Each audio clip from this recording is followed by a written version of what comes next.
Mr. Mugendi M'Rhitaa, good morning, and thanks for being with us today. Yes, good morning, and thank you for inviting me to speak with you. So, as former and first president, African president of WDO, the World Design Organization, I believe you've been president for 2 years from 2015 2017.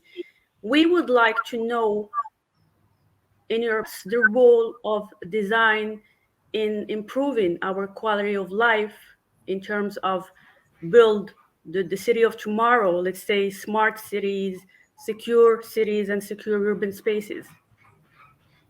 Yeah, thank you. I think the first thing I'd like to say is that coincidentally, in 2015 is when I think more than half of humanity started to officially reside in cities. So it was quite an interesting time. Additionally, 2015 was when the United Nations Sustainable Development Goals were promulgated. So those confluences, if you may, of the role of design, even in the built environment, like in cities, is something that we took account of. So when you look at cities and the way they work, design is in everything we do, whether it's a layout of the city itself, or the traffic flows, the buildings, whether for office work or for living. So cities become incredibly rich in terms of design influence. And so the role of designers is critical to make cities livable and habitable. So to improve the general quality of life for everyone, we embraced on engaging with cities. You may be aware also of the World Design Capital, which is a project of the World Design Organization, which recognizes cities around the world for promoting design and improving the quality of life of its citizens. And this is something that has been happening for many years now.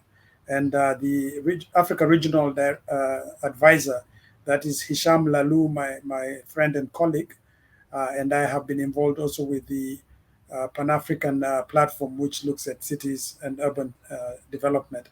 So that's in a nutshell how cities contribute to people's well-being, and how design, by extension, also contributes to the quality of life of people living in cities. Can we mention an example of an African city like Kenya, for instance, and how can we apply uh, the model of Kenya, for instance, to another country like Morocco, for instance?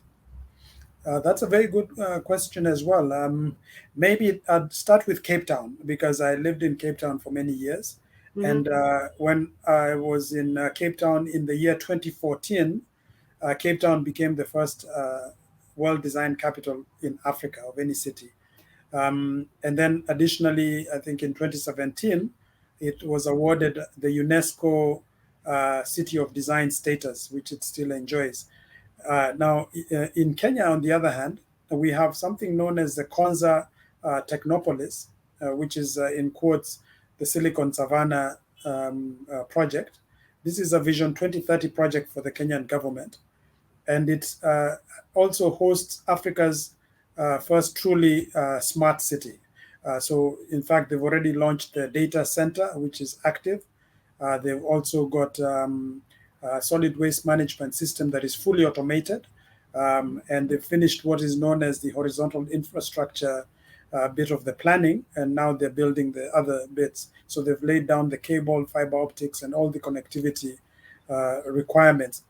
And Konza is unique on the African continent as a smart city, and it's something that I would really encourage even Morocco. And I've been to Morocco, and I love the cities there, specifically Casablanca, Marrakesh, and Rabat. And those cities inspire me, particularly because you have the first high-speed train in Africa, and that is something that even us in the rest of the continent are proud of.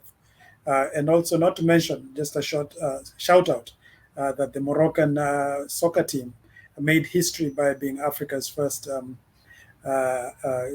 soccer team in the World Cup to reach the semi-finals.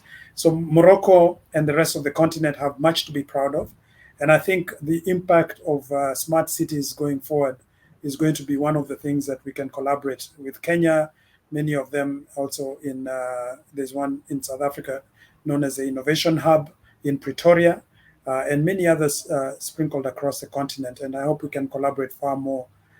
Just for your reference, Konza Technopolis was awarded the bid to host the international conference in 2024 of the International Association of Science Parks and Areas of Innovation. I'm hoping that we'll have representation from Morocco to come and support this very unique activity that is going to put Africa and smart cities in particular on the global map. And how do you think that industrial design can contribute to development, the economic development of a country, and be a tool, a performance tool for companies, for instance? Thank you again. I think industrial design has matured quite a bit from its inception as a profession that grew out of the the 1950s Europe as they started rebuilding, and earlier than that in Bauhaus and Ulm schools in Germany. We've seen industrial design mature by taking cognizance of the different socio-cultural and socio-economic realities in different parts of the world. In Africa, industrial design has focused a lot on social transformation and how to transform projects at scale. So industrial design traditionally, and this is what the World Design Organization stands for, promoting and protecting the practice of industrial design, it initially started with looking at products. And for a long time, products were the core focus of industrial design. But now, and especially since 2015, when we revised the definition of industrial design, we look at it as a creative co-creation process, which means we create with others, not just industrial designers, of products, services, systems, and even user experiences. So it's transformed from products all the way to the experience you have when you look through a website on a computer, or when you're engaging with a smartphone and you're using apps. Now, in terms of development, and that's a question you're asking, I think industrial design, because of recognizing that the last mile is always a human mile. So the most important part of any technological system is the human being. And by placing humans at the center of the design process through what we call human-centered design, or HCD, and even design thinking, which is a methodology that we adopt for spurring and catalyzing innovation, we make sure that the user experience, whether it's through a product or a service or a system, is as beautiful or elegant as possible.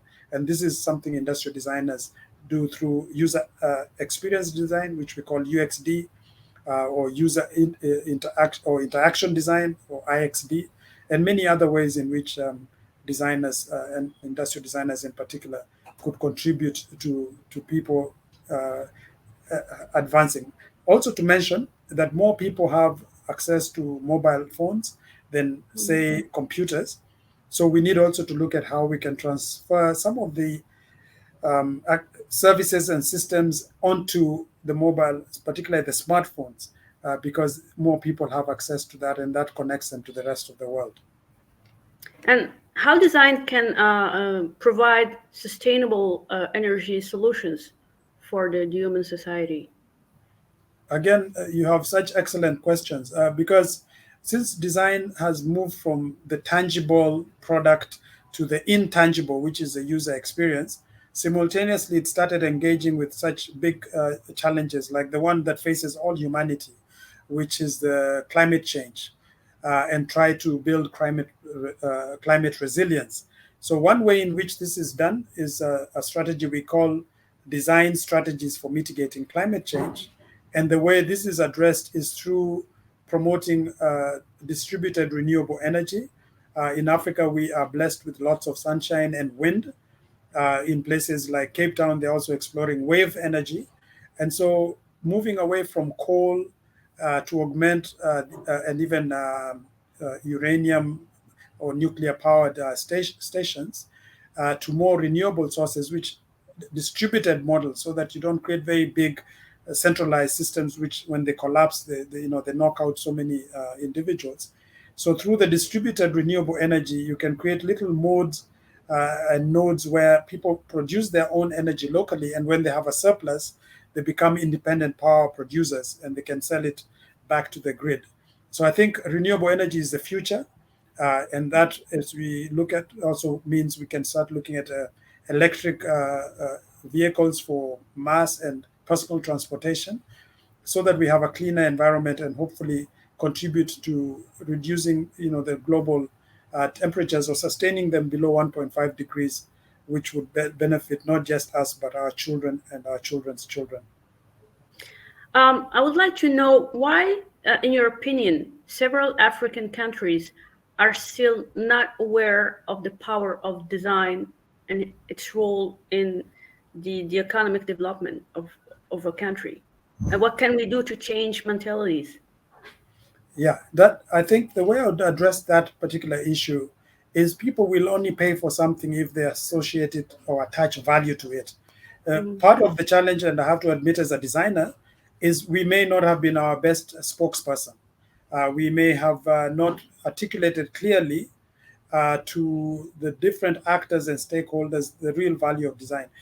One way in which that may be the case is we've not actually measured and quantified the economic value of design. So in many instances, we do a lot of things in the creative industries, but we are not organized enough to actually demonstrate the economic value of our profession. In some countries, like in the UK, Italy, France, even the Scandinavian countries and the US, they've been able to quantify the value of design. And once people see the value, then they associate it with something that gets priority. Secondly, design is a very complicated animal because it's both a verb and a noun. You do design and you're also a designer. And part of that means the people can talk about fashion design, like the shirt I'm wearing, which is fashion design, or product design, like this mouse, which I'm holding. And so the confusion between the different types of design has meant that industrial design is understood very well by engineers and architects, while fashion design is understood by interior designers and clothing and textile designers. And so coming up with a common language of what all designers do, which is creative problem solving, could also help us articulate our challenge. And then, of course, unifying the design communities through professional associations. You'll find that one designer, say a graphic designer, is paid X amount of money. A similar designer who's talented to the same extent is given 2X. So these variations is because the professional bodies don't do like what the engineers or architects or doctors do, which is they also manage the professions so that they regulate the wages, the professional fees, and also protect the profession so that when people are trying to take advantage of the designers and pay them less than their worth, they can actually step in and do something. So one thing in Kenya we are doing is there's a bill that is pending at Parliament, which is the design bill, which recognizes the profession of design and regulates its functioning. In South Africa, in Cape Town, we had the first design strategy for a region, which also tried to address what designers could do in partnership with government. And I think the way in which designers can secure this is by looking at what I call the quadruple helix model of partnership, which is government, academia, civil society, and business or industry. So many times academia trains the designers so they understand that. Industry utilizes designers, and so that's where most of the activities happen. Civil society, unfortunately, doesn't understand the role of designers because it's seen as a superfluous or additional task, which is not critical. Like someone will say, I know what a doctor does because he may be healing or saving lives, but what does a designer do? So whenever funds are limited, you tend to push design to the periphery. And then finally, we need to get government to protect the profession of design by creating laws that recognize the profession as a profession like engineering or architecture or medicine, but also creating the infrastructure through laws, policies, and procedures that protect the profession and regulate it. Okay, last question. I know you co-wrote a book with a Moroccan designer, Hisham Lahlou. Yeah. He is also an advisor of the president of WDO for the Africa and MENA regions, Yes. African generation. Can we have an idea about the collaboration you have with him? And do you think there is a difference between the African design and the European design or the American design, let's say? Is there any specific identity to the African design? Thank you for that too. Hisham is a very good friend, having worked with him for many years now, and a great ambassador of design for not just Morocco, but Africa. And also his connections in Europe have really helped other communities beyond Africa to understand what we do on this continent. I think also with his pioneering Africa Design Days project, where they recognized talent across the continent, he's done so much to advance this agenda. And I'd like to give a shout out and to commend him for really doing an excellent job. Now, with the African generation, the power of design, we collaborated on this project and identified 50 designers across the continent, ranging from jewelry to interior design to even architecture, industrial design, furniture design. So it was a really good project that showcased the potential of the African designers. And this is world-class talent that competes at the best and the highest level anywhere. And to your question, the uniqueness about African design is that the designers have not lost touch with the issues that affect humanity. So there's something we refer to as socially conscious design. So you find African designers, whether it's an architect working from Mali, using adobe or clay as one of the materials because of the climatic conditions in those parts of the world, to referencing the cultural inspiration from those places.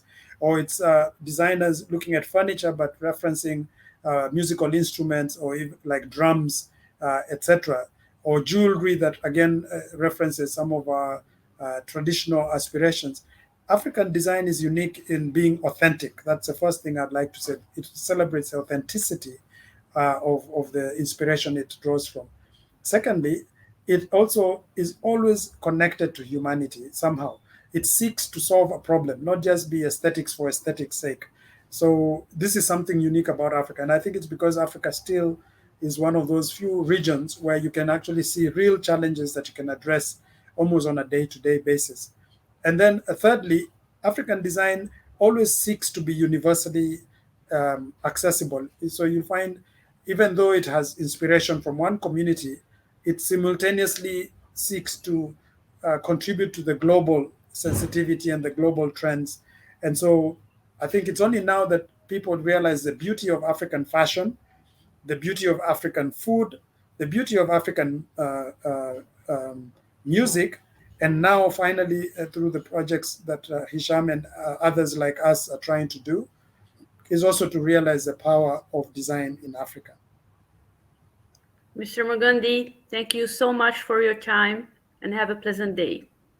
Thank you very much, and really thank you again for the invitation. And should you need to have another conversation, I'd be very keen and looking forward to the same. Thank you. Thank you. Okay.